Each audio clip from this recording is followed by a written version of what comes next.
Me voy a tomar unos minutos para hablar con Luciano Romano porque la verdad podría llegar a decir unas cuantas cosas, periodista, prosecretario de redacción, pero lo voy a invitar a que lo sigan especialmente en las redes sociales para leer sus notas. Porque yo lo descubrí ahí y ahí quedé entrampado en varias cosas que va planteando. Y hay unas cuantas cosas que plantean que son del día a día y que uno dice, no las toma en cuenta porque está corriendo por coronavirus, por la política, por un montón de otras cosas, pero hacen a nuestra existencia, hacen a nuestro día a día y hacen nuestro futuro inmediato. Primero lo saludo. Luciano, un gusto poder escucharte. ¿Cómo te va? Buen día. ¿Qué tal, Daniel? Un gusto para mí. Vos sabés que me llamó mucho la atención ese último texto que escribía sobre la generación incomprendida. ¿Qué tienen en la cabeza los jóvenes? ¿Qué tienen los jóvenes en la cabeza? Y me surgieron un montón de cosas. Pero vos lo planteás de una manera que me parece más que interesante, el posicionamiento de la juventud hoy. ¿Cómo los ves? Digo, porque un poco recién lo hablaba con un médico y decía, sí, porque yo a los 20 me creía que era el joven, a los 30 creía que era joven, a los 40 sigo creyendo que soy joven y seguramente llegaré a los 50 y seguiré diciendo que yo soy joven, pero en realidad no dejo de mirar a los otros y a las nuevas generaciones y cuál es el interés de las nuevas generaciones. Seguro. Mira, Daniel, yo creo que, por supuesto, es un tema de una enorme complejidad y son riesgosas siempre las simplificaciones y las generalizaciones, ¿no? Porque también es cierto que hablar de los jóvenes como si fuera un universo homogéneo puede ser engañoso, pero a mí a trazo grueso y desde una perspectiva de observación periodística, me parece que lo que tenemos que registrar, y esto es un poco lo que yo intento plantear en esta nota que vos mencionás, es una transformación cultural y espiritual muy profunda en las nuevas generaciones. Hoy, los que tenemos, en mi caso, 52 años y tenemos hijos en el orden de los 20, lo que vemos es que la brecha cultural entre nuestra generación y la de nuestros hijos se ha ido ampliando mucho, ¿no?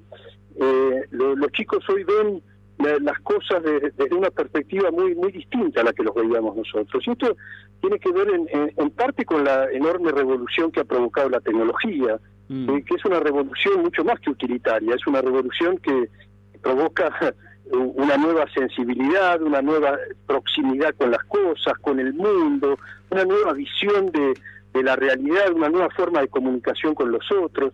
Y me parece que ese es un eje al que tenemos que prestarle atención, porque nosotros vemos a los chicos sumergidos en las redes, en el celular, pero nos cuesta descifrar la profundidad del cambio que eso ha representado en su forma de entender el mundo, de relacionarse con el mundo.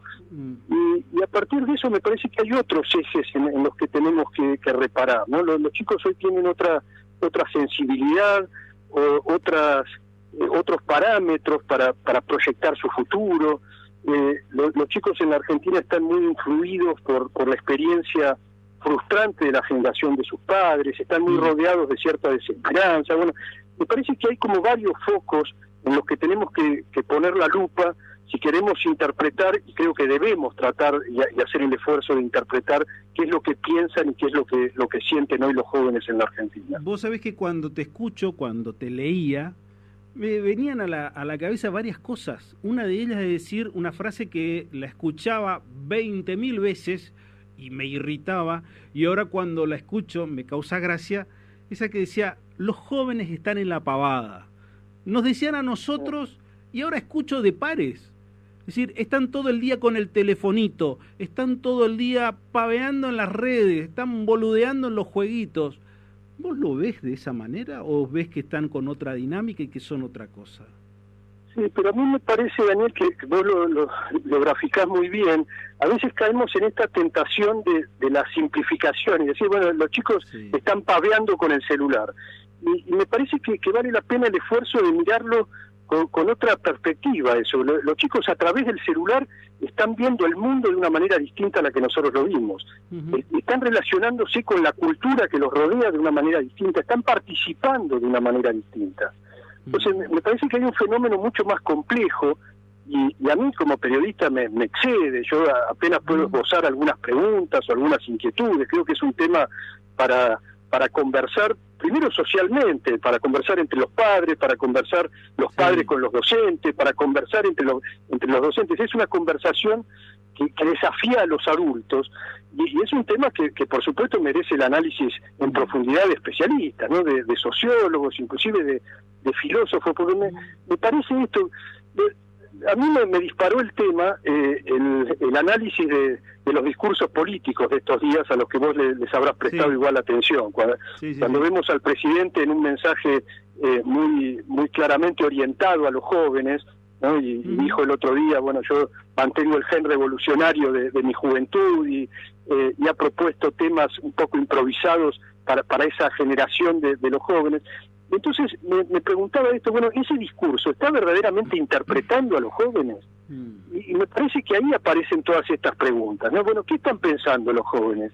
Me parece que la política está interpretando a los jóvenes de un modo muy superficial, y muy improvisado. Además, bueno, ahora las encuestas indican que hay un problema entre la política y los jóvenes, entonces improvisamos un discurso electoral de circunstancia para cautivar o seducir a los jóvenes. Y me parece que ahí hay una cosa muy superficial, muy improvisada de la política, que no implica este esfuerzo que yo trato de proponer, que es el de interpretar y el de entender en profundidad qué es lo que pasa por la cabeza de las nuevas generaciones. Y bueno, vos sabés que en eso venía a la mente algo que vos habrás escuchado mucho más que yo, cuando Miguel Mateo decía, nene, ¿qué querés ser cuando seas grande? ¿Te acordás de eso en los 80? ¿Qué quieren? Claro. ¿Cuál es la revolución hoy de los jóvenes? ¿Quieren cambiar el mundo? ¿Quieren ser de izquierda, de derecha? ¿Qué quieren los jóvenes? Mira, Daniel, yo creo que los jóvenes de las clases medias urbanas, para fijar un poco un límite a esta generalización de los jóvenes, porque es muy distinto si miramos, bueno, los jóvenes de los sectores más postergados, de los segmentos más vulnerables, donde hay otros riesgos y otros mecanismos, ¿no? Pero en las clases medias urbanas, me parece que los jóvenes lo primero que tienen es una distinta perspectiva del futuro. Quizá muy influido por esto que mencionaba antes, de cierta desesperanza. Hoy a los jóvenes les cuesta proyectar su futuro.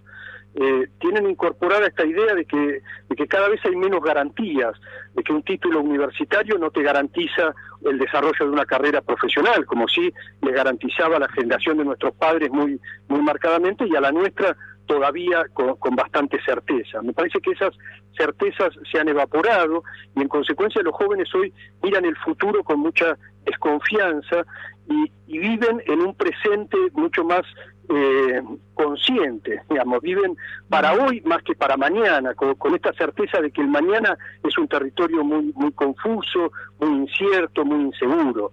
Y me parece que ahí hay fortalezas y debilidades en esa transformación. Bueno, el hecho de ver el futuro con mayor escepticismo hace que los chicos sean más conscientes de cierto disfrute de la vida.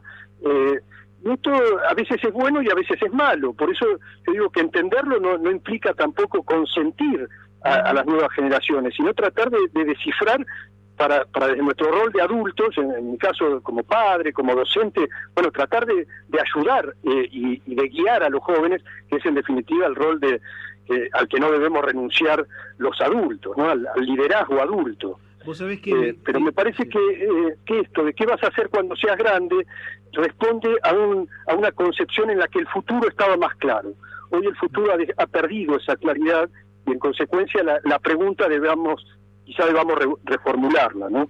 Vos sabés que en esta entrevista, que comenzaron con muchas preguntas, hay una certeza que vos tiraste, o uno de los temas que planteaste, que yo lo venía planteando desde el punto de vista de psicólogos y también desde el punto de vista de periodistas deportivos, la semana pasada cuando hablaba con Juan Martín Rinaldi, sobre Simone Biles, la revolución que provocó una figura en el mundo olímpico en el mejor momento, cuando estaba por estallar y nadie dudaba de todas sus cualidades, no tenía un oponente, se baja por una cuestión de estrés y lo dice claramente: yo no soy un resultado. Esas son las revoluciones que se vienen, los cambios con ese tipo de señal lo que nos brinda la juventud hoy? Mira, Daniel, te pido disculpas porque te escucho un poco entrecortado, de manera que disculpame si no contesto con rigurosidad la pregunta que vos me haces, pero alcanzo a entender que vos aludís a esta nueva sensibilidad de los jóvenes, que son mucho más conscientes que lo que éramos nosotros de su bienestar psicosocial, ¿no? Y a mí me parece que ahí hay un punto muy interesante, porque en el contexto de la pandemia que hemos sufrido y que seguimos sufriendo y atravesando en Argentina y en el mundo, pero especialmente en la Argentina ese factor emocional, de la salud mental, de la salud psicológica ha sido un poco postergado y hasta minimizado, y los jóvenes son muy conscientes de eso, y son muy conscientes de la necesidad de preservar esos equilibrios. Me parece que ahí hay una lección que podemos aprender de los jóvenes y un factor al que debemos prestar una singular atención. Y me parece que habla de esto que mencionaba antes, de la desconexión de la política con los jóvenes, el no interpretar la importancia que le dan a ese punto, ¿no? ¿Vos creés que la política no los interpreta, los ignora, no forma parte de la agenda? ¿Por qué? ¿Porque no los conoce? ¿Porque no los valora? ¿Por qué? Yo creo que la política vive cada vez más encerrada en sí misma y con una mirada cada vez más endogámica, y entonces se va desconectando no solo de las nuevas generaciones, sino se va desconectando de las realidades que debería interpretar, y dentro de esas realidades, bueno, la de los jóvenes es una de las que la política debería interpretar con mayor proximidad y con mayor rigurosidad, pero me parece que tiene que ver no tanto con ignorancia o con desinterés, sino con este fenómeno de la endogamia de la política, ¿no? Cuando nosotros miramos de cerca la política, vemos que están los dirigentes muy enfrascados en sus propias internas, en su propia dinámica, en sus propios asuntos, que los van alejando cada vez más de las necesidades de la sociedad a la que les deben dar respuestas.